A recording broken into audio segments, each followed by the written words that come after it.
இன்னைக்கு ஒரு சிறப்பான நாள். தைப்பூசத்தன்னைக்கு எடுத்த வீடியோ தாங்க இது. மொத நாளே பூவெல்லாம் பறிச்சு சாமிக்கு மாலையெல்லாம் கட்டி வச்சாச்சு. காலையில நேரமே எந்திரிச்சு முருகருக்கு மாலையெல்லாம் போட்டு சாமி கும்பிட்டு, நேரா செஞ்சேரி மலை தான் போயிருந்தோம். அங்க போனதுமே இந்த கண்கொள்ளா காட்சின்னு சொல்லுவாங்கல்ல, அந்த மாரி தான் இருந்துச்சு. தங்க தேர பார்த்தோம். இன்னைக்கு ஈவினிங் வாக்குல வந்து தேரோட்டம் நடக்கும்னு சொன்னாங்க. யாரெல்லாம் கலந்துக்கிட்டீங்கன்னு சொல்லுங்க. தங்க தேர பார்த்து எல்லாருமே வந்து தொட்டு கும்பிட்டு ஃபோட்டோஸ்லாம் எடுத்துக்கிட்டாங்க. நாங்களும் அந்த மாரி தான் கும்பிட்டு, ஃபோட்டோஸ்லாம் எடுத்துட்டு மேல வந்தோம் முருகர பார்க்கறக்கு. கூட்டம் வந்து ஒரு அளவா தான் இருந்துச்சு. நாங்க நேரமே போயிட்டோம் அப்படிங்கிறனாலயா என்னன்னு தெரியல. நல்லபடியா அமைதியா அர்ச்சனைலாம் பண்ணி சாமி கும்பிட முடிஞ்சுது.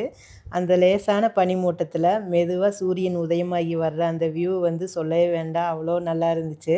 மேல நின்னு அந்த வியூலாம் கொஞ்ச நேரம் பார்த்துட்டு இருந்துட்டு நாங்க கிளம்பிட்டோம். அவ்வளோதாங்க 48 நாள் முருகருக்கு விரதம் வந்து நல்லபடியா இந்த தைப்பூசத்தோட முடிச்சாச்சு. கீழ வந்ததுமே அன்னதானமும் சாப்பிட்டுருந்தோம். எல்லா பக்தர்களும் வந்து மனசார, வயிறார அன்னதானம் சாப்பிட்டு போனாங்க. நாங்களும் அந்த மாரி தான்.